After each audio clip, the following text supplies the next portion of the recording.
and welcome back to my channel, or welcome to my channel if you're new here. I recently stumbled upon this Instagram page by Ben Meyer, I think that's how you pronounce it, and he creates these wonderful AI generated images, and they are very inspirational to me, and I thought I'd recreate one in miniature.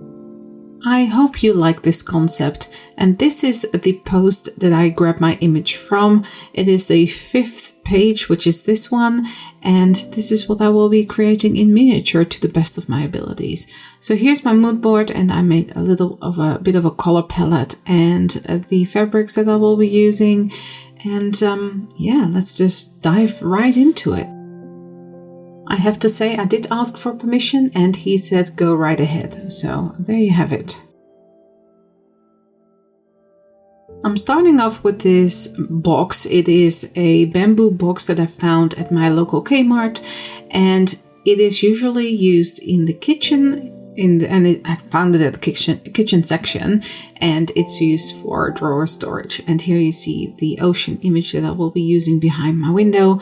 The fabrics that I picked out, I also need some tin foil for the tree that is also in the image, and some balsa wood. Not a lot of balsa wood, a little bit. And I will probably also use that for the shelving as well, not just at the top of that window. And of course we need to make a whole lot of books. So let's start with this box. I have two sizes of this box.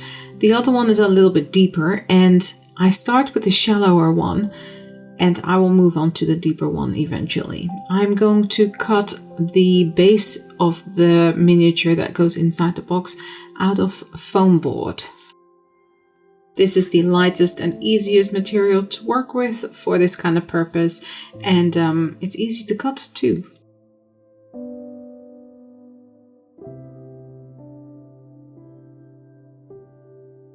I've cut out some layers that I will be putting in front and behind the window so we get that depth perception.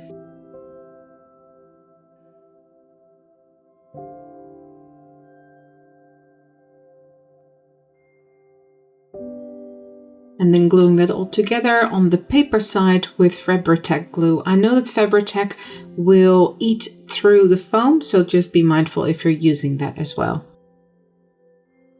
Just going to let that dry in between my 1, 2, 3 blocks to keep it all square and flat.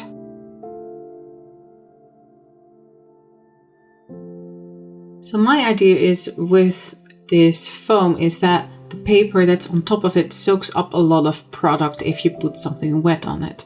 So I'm stripping most of the foam from the paper so I can put some speckle on top eventually when I'm going to build this entire miniature. Now I thought I would cut the bricks in here with tweezers, just because they're very pointy. They cut in very well in that foam, but I go over with that speckle and I omit the bricks at the bottom of the frame and at the bottom of the seat on the right as well. I just think in miniature it looks a little bit better this way. I could have added bricks, but this miniature is actually for sale in my Etsy store right now. So if you want to grab this to have a piece of artwork from me in your home, you can grab this on my Etsy store. I will leave a link in the description down below. So this is where you can see I will move on to the larger. The one on the left is the smaller one, and this right here is the larger one. So I'm just moving on to this one, and it just fits better inside this cavity. It is 9 centimeters deep, so there's plenty of room for a little miniature in there. But yes, I omitted the rocks or bricks at the bottom because I thought maybe I can add some actual little pebbles, but it would add to the weight of the shipment. With my Cricut, I got out the window frame and the window glass panes as well. I'm just going to layer them and gluing them together with wood glue.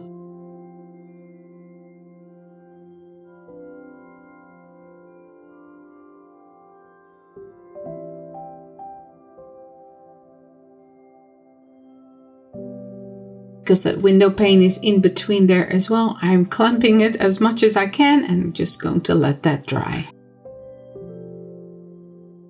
On to the speckle. This is just wall filler that I use on my miniatures. It's a big pot for not a lot of money that I buy at my local Bunnings store, which is a hardware store here in Australia. And I'm just going to speckle it on with a palette knife. This dries hard. It is a pretty lightweight material and I can paint over it.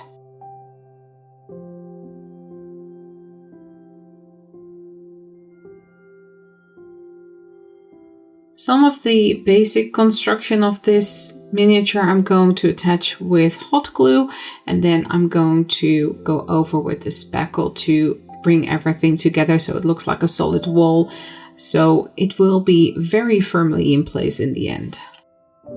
I have layered some foam board on top of each other just to give it extra strength. So if you were to push into it, it doesn't collapse on itself. And then I'm going to speckle the background before I put the other part of the miniature inside. Also use this Ranger speckle thing. You can also use a credit card. So what I use to apply the speckle is either this thing, a credit card, or a palette knife. It all works. I even use my finger at some point as well. Now, because this is all speckled now, I can attach the seascape in the background like it is in the reference image as well. And then I can finally add this thing to the diorama.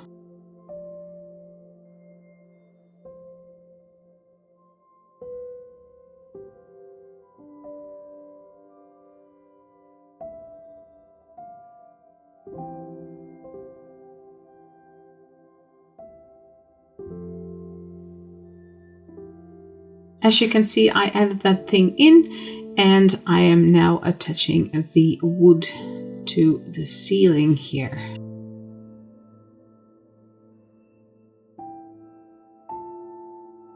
I've also cut some shelving from balsa wood and I am attaching that inside the wall cavities, as you can see me do here with some hot glue. I will paint over them eventually. So yeah, this is the base and this is done for now. I am going over with a white paint over the entire thing to start with, except for the wood above the window, so it gets a complete solid white background. The floor, that was probably out of focus, that's why it's not in this video.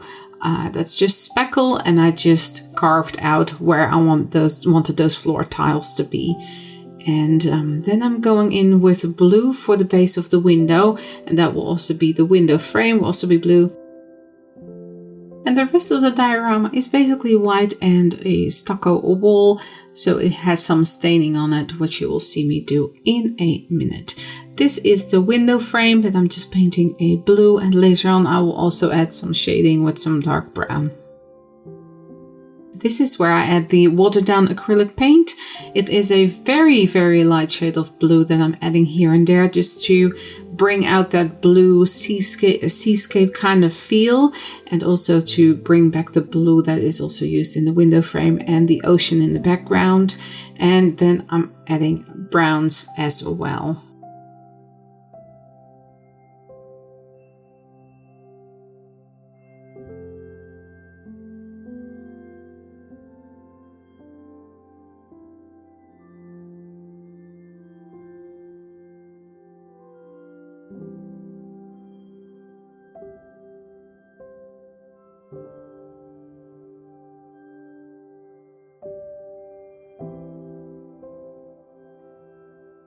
I've attached the window frames, which I just attached to the side. It doesn't move, it's just stuck in place, but I made it closed instead of open.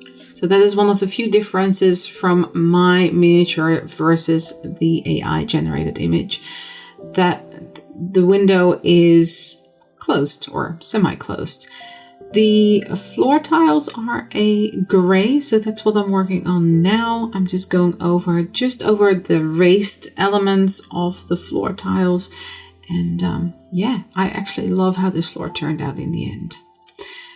There we have it. I cut out a piece that fits on top of this seat, and then I'm going to make pillows accordingly. These are double pieces of cotton fabric, and I'm just going to glue them together. This will be absolutely fine if you're using miniature sewing that you don't really want to sew, but there we have it, Fabri-Tac glue, and use it sparingly so it doesn't seep through, and you're good to go.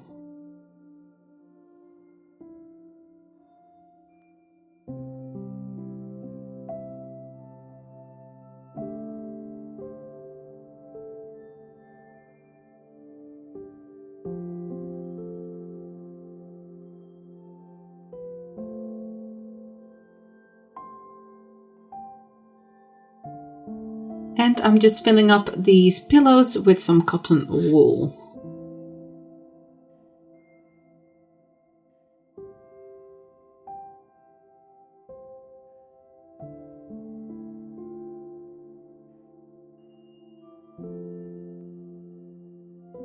And closing the opening with some more Fabri-Tac glue, squeezing it together, and we have a tiny pillow.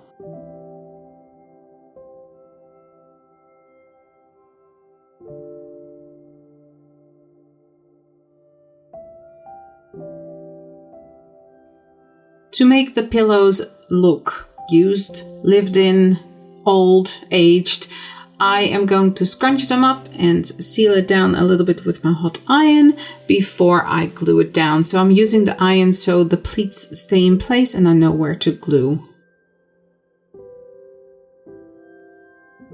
And just aging them up with some brown acrylic paint.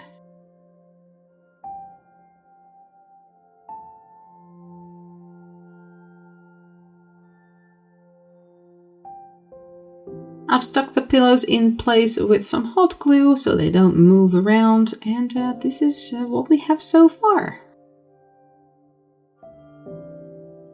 I have made a ton of books, even more than what you see here, and bada bing bada boom, you throw them in the miniature and then all of a sudden they fall into place. That is how it works.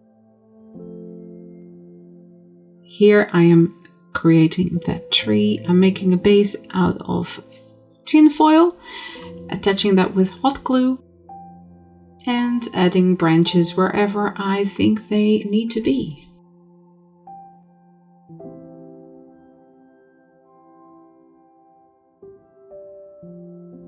I then cover the entire tree in painter's tape before I'm going to add a layer of tissue dipped in PVA glue. The painter's tape is so that the tissue and PVA glue has something to adhere to. This is the entire tree covered in the painter's tape, and now I'm going to move on to making my mixture. I think I still had a mixture somewhere, but at that point I was like, I'm just gonna make a new one, a fresh batch, and this is just simple PVA glue, just craft glue. You can do that as well with water. It's about a 50-50 ratio. You paint that on and then you go over with these strips of tissue. I think I used very cheap kitchen towel. You let that dry and then you can paint over it and it looks like a tree bark. My first layer is a very dark brown, and then I'm going to dry brush a lighter brown and going even lighter and lighter. 2 more layers after this, so it gives the tree and the tree bark that real look. And then for a final touch we add some moss, and I think we are nearly at the end, so let's have a look at the final result, shall we?